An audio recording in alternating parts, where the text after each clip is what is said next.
James "Smoky" Clark and Liam "Blaze" Donovan were the names that haunted Manchester's streets for months.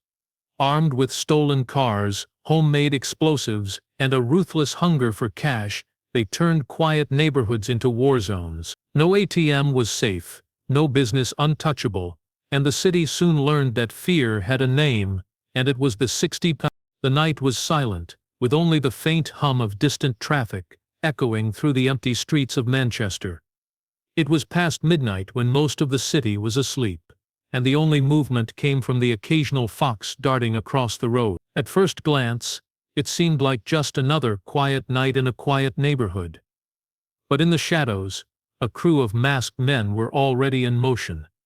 A stolen Audi, its plates swapped and its engine tuned for speed, tore down the road before coming to a sudden halt outside a small convenience store. The shop's lights were off, the shutters pulled down, and the street cameras too far away to clearly capture what was about to unfold. The men moved quickly, each with a role. One jumped out with a heavy crowbar, smashing the lock on the shop's entrance, while another pulled equipment from the boot. The third remained inside the car, engine running, eyes fixed on the mirrors for any sign of flashing lights. Within seconds, the ATM at the front of the shop became their target. They worked with the precision of men who had done this before. Thick wires were connected, small canisters set in place, and within moments the machine was rigged with explosives. The silence of the street was broken by a muffled hiss, as the detonator clicked into place. Then came the blast. A deafening roar ripped through the night, echoing down the street like a thunderclap. Glass shattered instantly, spraying shards across the pavement. Windows in nearby homes rattled, sending residents bolt upright in their beds. The shop's metal shutter buckled outward, smoke billowed into the air, and chunks of brickwork crumbled onto the ground. What had been a still, uneventful corner of the city just seconds earlier was now a scene of chaos and destruction. Inside the wreckage, flames licked at the edges of shelves, alarms wailed, and dust filled the air. But the gang moved without hesitation. They rushed through the debris, dragging out the ATM's mangled remains. One of them ripped open the twisted steel casing, pulling out bundles of cash still bound in straps. The money was shoved into holdalls with frantic speed, each second feeling like an hour as the noise of the explosion threatened to draw attention. Their gloves smeared with soot, their clothes dusted with fragments of concrete, the men sprinted back to the Audi. The driver slammed the accelerator and the car roared back into the night, disappearing within seconds. By the time residents peered out of their windows, all they could see was smoke rising from the shop front, the glow of flames, and the faint echo of tires screeching away. A few brave locals rushed outside, staring at the wreckage in disbelief. For them, the noise and destruction had come out of nowhere. Police sirens could be heard in the distance, but the gang had already mellowed into the darkness, leaving only chaos behind. What no one realized in that moment was that this was not a one-off. It was only the start of a series of violent raids that would spread fear across Manchester. In the days that followed, the aftermath of the first attack was all anyone in the area could talk about. Shopkeepers stood outside the wrecked convenience store, shaking their heads at the damage. Windows were boarded up, the entrance sealed, and charred bricks still bore the marks of the blast. Residents whispered about how easily the gang had struck and how quickly they had vanished. People wondered if the store had been targeted at random or if it was part of something larger. It did not take long for the answer to reveal itself. Only a week later, another ATM exploded in the early hours, this time at a petrol station on the edge of town. The blast was so strong that passing drivers thought they had heard a car backfire, only to find smoke rising when they looked in their mirrors. The attackers used the same tactics: a stolen car, masked men, explosives, and a rapid escape. Within minutes they were gone, leaving behind devastation and stunned onlookers. The similarities were undeniable. A pattern was forming, and the city began to realize that Manchester had become the hunting ground for a professional, highly organized gang. Soon the strikes spread wider. From corner shops to supermarkets, no ATM felt safe. Each raid was carried out with ruthless efficiency, never lasting more than a few minutes. The gang seemed fearless, striking in busy districts as well as quiet suburbs. They rammed cars through shopfronts, creating makeshift entrances before planting their explosives. The explosions were so precise that investigators believed someone in the group had serious technical knowledge. For shop owners, the losses were devastating. Not only was the cash stolen, but their businesses were left in ruins, sometimes too damaged to reopen. Word of the attacks traveled fast. Local news ran nightly reports, showing scorched storefronts and shaken residents who spoke of being jolted awake by blasts that sounded like bombs. The public grew nervous, unsure where the next strike would be. Some people avoided shops with ATMs altogether, while others urged business owners to remove machines before they became targets. Fear seeped into daily life, and the gang's reputation only grew stronger. They were no longer seen as simple thieves, but as a crew who brought chaos and destruction with them. The police, meanwhile, struggled to keep up. Every time officers arrived, they found the same scene: blown-out walls, scattered debris, and terrified shopkeepers. The criminals left behind no fingerprints, no clear CCTV images, and no reliable witnesses. Their stolen vehicles were abandoned and torched in secluded areas, leaving little for forensics to examine. It was as if the gang vanished into thin air after every job. The sense of invincibility that surrounded them fed into the fear already gripping Manchester. With each new attack, the amount of cash stolen rose higher, and so did the gang's confidence. What had started as one shocking incident was now becoming a wave of destruction that the authorities seemed powerless to stop. Manchester had become the stage for a series of brazen robberies that were only growing in scale and violence, and everyone knew the worst was yet to come. What set these criminals apart from others before them was not just the speed of their operations or the stolen cars they left behind in flames, but the brutal power of their chosen method. They relied on explosives, a weapon rarely seen in street-level crime, and they used them with chilling precision. Unlike gangs who relied on crowbars, grinders, or gas canisters, this crew planted small but devastating charges directly inside the cash dispensers. When detonated, the blasts forced the machines apart from within, blowing out the safe compartments and spilling bundles of cash that would otherwise have been impossible to reach. It was a technique that required knowledge, patience, and a level of daring that most criminals did not possess. The damage caused by their signature method was catastrophic. Shopfronts were torn apart, ceilings collapsed, and walls split open as if struck by artillery.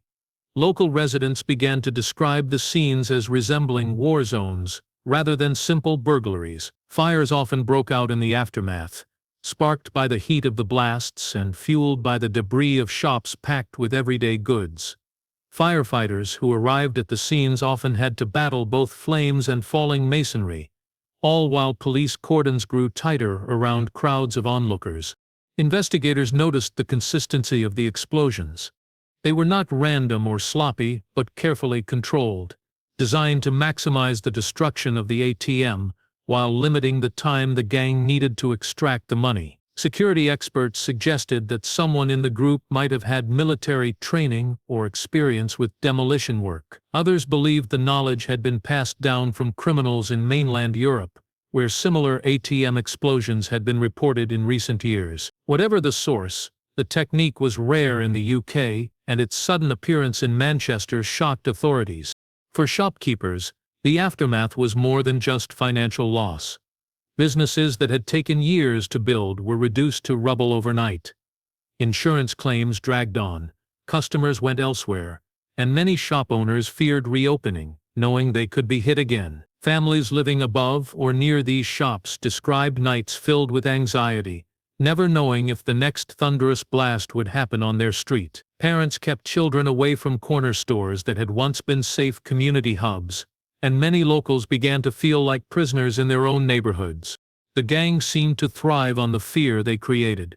Each explosion carried a message. They could strike anywhere, at any time, and nothing would stop them.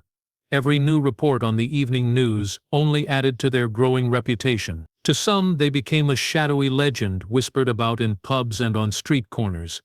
To others, They were a nightmare that turned ordinary shops into targets of violent destruction. What was once just about stealing money had now become an act of intimidation, where the sight of a ruined building became their calling card. The police could no longer treat these incidents as simple robberies. The use of explosives pushed the crimes into a darker category, one that blurred the line between theft and terrorism. Each fresh blast placed more pressure on detectives, who were now under orders to stop the gang before the city descended further into chaos. But as the criminals perfected their methods, they also grew bolder, and the fear they left behind spread faster than the smoke from their explosions. The mounting chaos placed enormous strain on Manchester's police force. Each new explosion brought fresh headlines, fresh anger from residents, and fresh pressure from city leaders demanding results. Detectives knew they were not dealing with petty criminals. These were professionals who worked with military-style precision and vanished like ghosts. Patrol officers were doubled during the night shifts. Helicopters were deployed in the skies, and undercover cars prowled the streets near cash machines. Yet no matter how many resources were poured into the effort, the gang always seemed one step ahead. Officers pieced together every scrap of evidence they could. Burnt-out shells of stolen Audis and BMWs were towed from lonely laybys and abandoned industrial estates.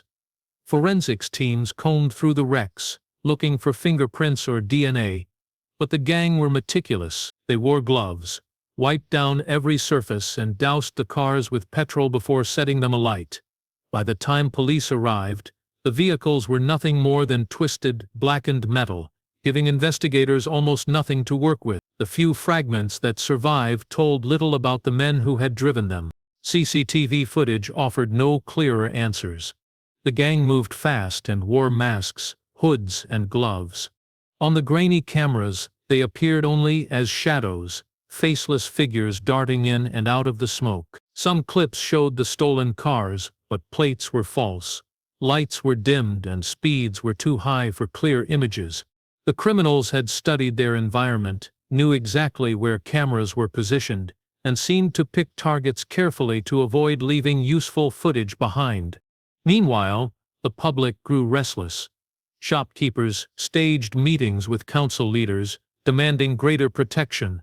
Community groups urged residents to remain vigilant, reporting any suspicious movements of cars late at night. Rumors began to swirl, some suggesting the gang had inside information from police scanners, others claiming they had links to organized crime groups from outside the city. The lack of answers created a breeding ground for fear, and every new explosion deepened the sense that the authorities were losing control. Detectives worked around the clock, forming a special task force dedicated solely to catching the culprits. They shared intelligence with police in neighboring counties, hoping to spot a trail. Roadblocks were occasionally set up after attacks, but the gang always disappeared before the net could close. Some officers quietly admitted they admired the precision, even as they despised the devastation left behind. It was clear these men had planned their operation for months, if not years, rehearsing every detail until the strikes became flawless. For the force, it became more than just an investigation. It was a battle for credibility. Each failed attempt stopped the gang chipped away at public confidence. Headlines branded the criminals untouchable, and some residents began to wonder if they would ever be caught. As pressure mounted, detectives knew that one mistake, one overlooked clue, could mean another shop reduced to rubble and another night filled with fear. The city was holding its breath, waiting to see if the police could deliver a breakthrough before the gang struck again. The gang had operated with a sense of invincibility, almost untouchable, until one small miscalculation changed everything. On a foggy morning in a quiet suburb, they attempted another heist, this time targeting a cash machine inside a local newsagent. Their plan had been rehearsed to perfection, or so they believed. The explosive charges were set, the getaway car parked nearby, and the gang readied themselves for a swift escape. But this time something went wrong. The timing of the detonation was off. One of the charges went off a second too early, creating a far larger explosion than intended. The blast shattered windows along the entire row of shops, sending bricks, glass, and metal flying across the street. Smoke and fire engulfed the newsagent, spreading quickly to nearby buildings. The roar of the explosion echoed for blocks, shaking residents awake in their homes and drawing immediate attention from passing motorists. The sheer magnitude of the blast caught the gang off guard. For the first time, their carefully planned routine began to unravel. While two of the men scrambled to drag the cash away, a pub located just across the street captured their movements on CCTV. It was a low-resolution camera, the kind meant only for monitoring customers, but it caught something crucial: a glimpse of a tattoo on one suspect's wrist, and an outline of a distinctive build. These details were subtle, almost imperceptible, but to experienced detectives they were gold. For the first time, law enforcement had a lead that went beyond burned-out cars and shattered ATMs. The gang fled the scene in a stolen Audi, but the explosion had drawn attention in a way they had not anticipated. Residents called the emergency services immediately, and by the time the car screeched away, police units were already converging on the area. Although the gang managed to vanish into side streets and alleyways, the CCTV footage had captured their movements long enough to give investigators a starting point. It was a small crack in their armor, but it was enough to start building a case.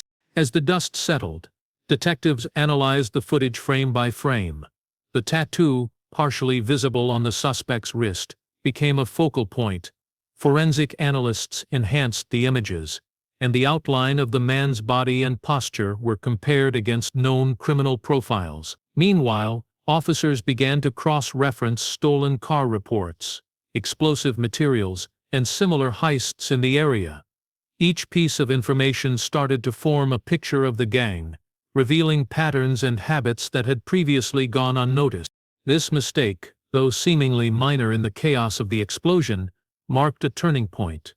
The gang's confidence had been shaken, and law enforcement finally had a tangible clue to pursue. For the first time it seemed possible that the men behind the ATM terror could be identified and captured. The city of Manchester watched and waited, still wary of further destruction, but with a growing sense that even the most audacious criminals could make errors, and that those errors could eventually lead to justice. The miscalculated blast became a symbol of vulnerability, showing that even the most meticulous criminals were not infallible. It was a reminder that arrogance, no matter how carefully masked by speed and violence, could ultimately be their undoing. The gang had underestimated the smallest details, and in doing so had given the authorities their first real advantage in a battle that had seemed hopeless for months. The gang had operated with a sense of invincibility, almost untouchable, until one small miscalculation changed everything. On a foggy morning in a quiet suburb, they attempted another heist, this time targeting a cash machine inside a local newsagent. Their plan had been rehearsed to perfection, or so they believed. The explosive charges were set, the getaway car parked nearby, and the gang readied themselves for a swift escape. But this time something went wrong. The timing of the detonation was off. One of the charges went off a second too early, creating a far larger explosion than intended. The blast shattered windows along the entire row of shops, sending bricks, glass, and metal flying across the street. Smoke and fire engulfed the newsagent, spreading quickly to nearby buildings. The roar of the explosion echoed for blocks, shaking residents awake in their homes and drawing immediate attention from passing motorists.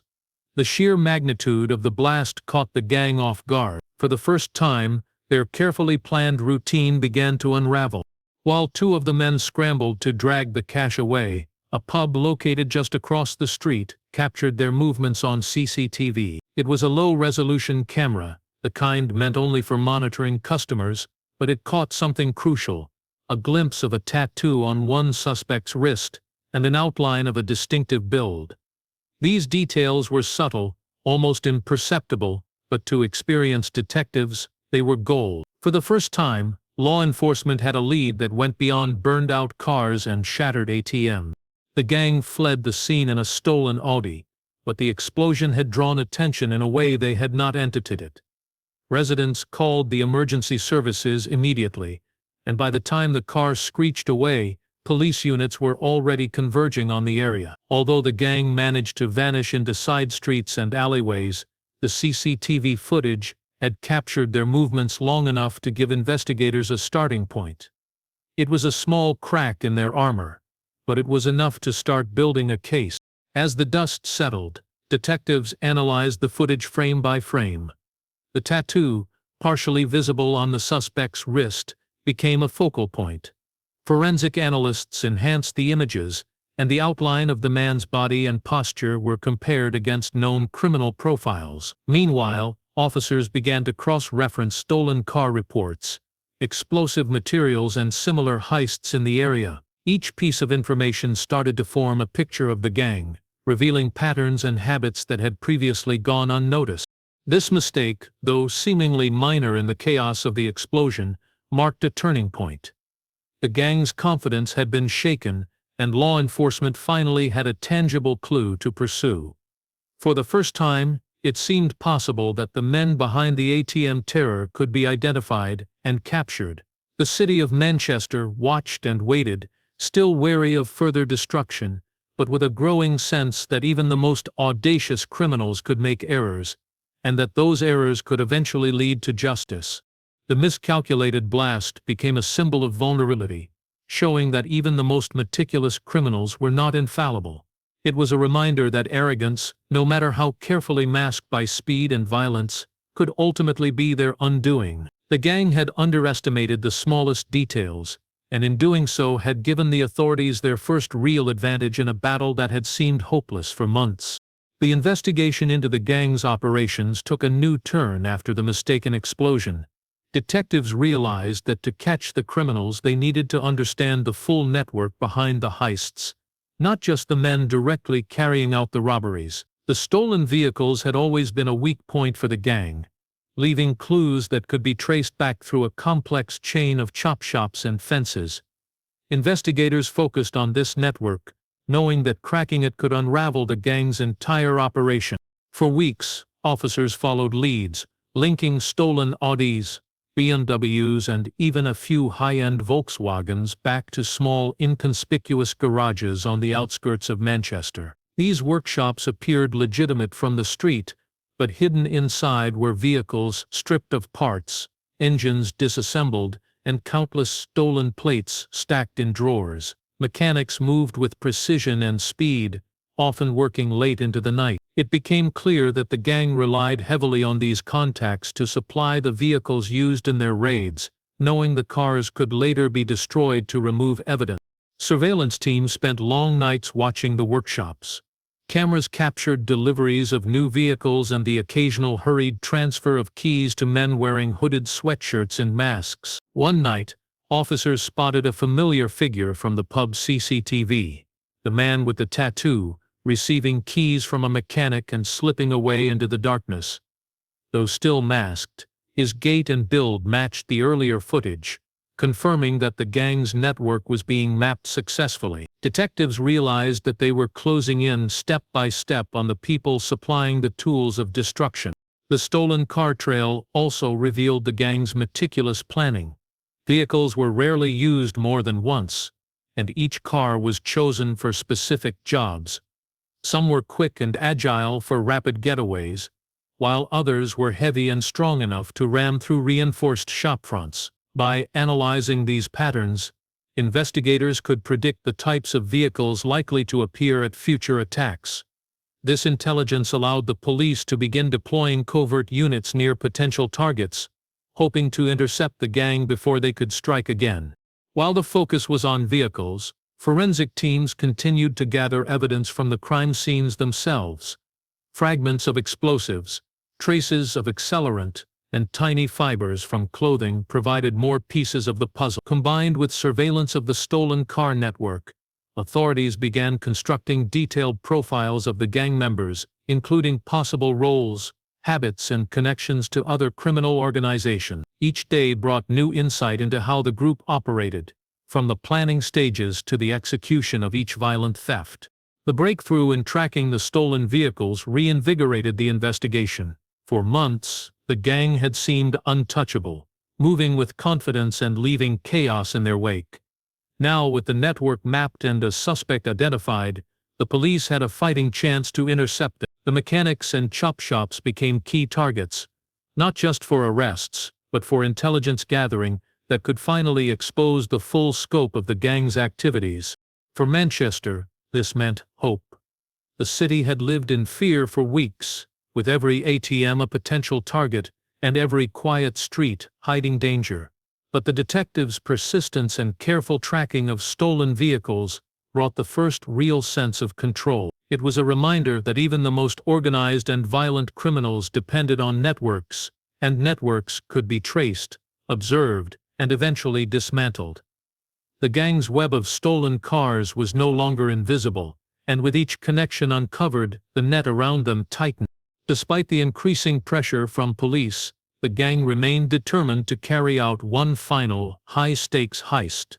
They had spent weeks planning it, choosing a rural petrol station on the outskirts of Manchester, far from the crowded city streets. The location was ideal, isolated, lightly monitored, and stocked with a full weekend delivery of cash. For the gang, this was meant to be their last score before disappearing for good, a final haul to cement their reputation and line their pockets. But their overconfidence would prove to be their downfall. The night of the heist was eerily quiet. Mist hung low over the fields surrounding the petrol station. The only sound was the distant hoot of an owl. The gang arrived in a stolen Audi, its engine whisper quiet. Plates changed, and interior stripped of any identifying features. Masks were pulled over faces, gloves secured, and the explosive devices checked and double-checked. Every member of the crew knew the plan. Ram the car through the storefront, plant the explosives, grab the cash, and escape before anyone could respond. They had rehearsed it countless times in abandoned warehouses, confident that no one could stop them. As they approached the ATM, a police task force, tipped off by intelligence gathered from stolen car networks and surveillance of the gang's previous operations, was already in position. Officers had predicted the target based on patterns of past raids and the gang's known preferences. Hidden in the shadows, armed units waited for the moment the gang would make their move. The criminals, unaware of the trap, began their familiar routine, raking into the petrol station with practiced precision. The first explosion ripped through the building as planned, but the sirens that followed immediately changed everything. Police officers emerged from cover, surrounding the gang on multiple sides. Panic set in. Two of the men sprinted across the surrounding fields, abandoning their carefully prepared getaway route. One tried to climb into the car and make a last-minute escape, only to crash it into a ditch, the vehicle skidding into the mud. The remaining member of the crew, trapped inside the station with the cash and smoke swirling around him, was captured hiding in a nearby barn, dazed and defeated. It was the culmination of months of investigation and painstaking surveillance. The police had used every advantage gained from the gang's prior mistakes and their reliance on stolen cars to predict the final heist. By intercepting them in the act, authorities not only stopped the theft, but also secured enough evidence to link the gang to all previous ATM explosions. Forensic teams collected explosives, fibers, fingerprints, and digital records that would become the backbone of the case against them. The failed last job marked the end of the gang's reign of terror. The £60,000 they had amassed over months of raids was rendered insignificant compared to the destruction they had caused and the fear they had spread throughout Manchester. With arrests made and evidence in hand, the authorities were finally able to bring some measure of closure to the residents who had lived in constant fear of the next explosion. The final heist proved that even the most calculated criminals could falter. Overconfidence, reliance on routine, underestimating the persistence of law enforcement became their undoing. In a matter of hours, a group that had seemed untouchable was dismantled, proving that meticulous planning and courage from the authorities could outmatch even the most daring and violent criminal enterprise. The streets of Manchester, once shrouded in fear, began to breathe easier, knowing the gang had finally been stopped. The capture of the gang marked the end of a terrifying chapter in Manchester's history, but the aftermath was far from simple. The £60,000 they had stolen was only part of the story. The true cost of their crimes lay in the devastation they left behind. Boarded-up shops, shattered windows, scorched interiors, and communities living in fear for weeks on end. Business owners struggled to rebuild, some never reopening, and insurance claims dragged on for months. The city was left to reckon not just with financial loss, but with a shaken sense of security that had been eroded by months of brazen attacks. Court cases began, drawing attention from national media. Prosecutors presented the gang's history, from the first explosion to the final failed heist, laying bare the meticulous planning, stolen vehicles, and homemade explosives that had terrorized the city. Evidence collected from burnt-out cars, CCTV footage, and the final petrol station interception painted a damning picture of a criminal enterprise that was both sophisticated and ruthless. Witnesses, forensic experts, and police officers testified about the destruction and fear caused by the gang, ensuring that their impact was fully understood in court. As the trial progressed, it became clear that the gang had been motivated by more than simple financial gain. Their use of explosives and stolen vehicles, combined with the speed and precision of their operations, had transformed theft into an act of intimidation. Each heist sent a message, not just to authorities, but to the public, that they could strike anywhere, at any time, and vanish without consequence. This psychological element of their crimes made them uniquely dangerous, and it was emphasized repeatedly during the trial. Sentences were handed down, long and severe, reflecting the scale and severity of the crimes. Prison terms stretched over decades, ensuring that the key members of the gang would be removed from society for good. For the residents and business owners of Manchester, these sentences were a relief, but they were also a reminder of how vulnerable ordinary communities could be to violence when criminals acted with precision and audacity. The case also prompted broader discussions about security, law enforcement, and community resilience. Police departments reviewed their approaches to organized crime, particularly the use of explosives in urban areas, and worked to improve coordination between units tracking stolen vehicles, monitoring suspicious behavior, and investigating high-risk targets. Shopkeepers invested in stronger security measures, including reinforced ATMs, alarm systems, and better lighting, determined to prevent a repeat of the terror they had endured. For Manchester itself, the story of the £60,000 ATM gang became more than a tale of crime. It became a cautionary lesson. It highlighted how greed and violence, combined with technical knowledge, could disrupt ordinary life in an instant. It showed the importance of vigilance, preparation, and the relentless work of law enforcement. And most importantly, it reminded the city that even in the face of fear and chaos, justice could prevail. Months after the gang's capture, the streets slowly returned to normal.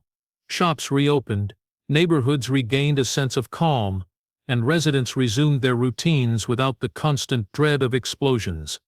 The £60,000 had been taken, but the gang's reign of terror had ended. Manchester had endured, adapted and learned, proving that even the most dangerous criminals could ultimately be held accountable, and that fear, no matter how pervasive, could be replaced by resilience and justice.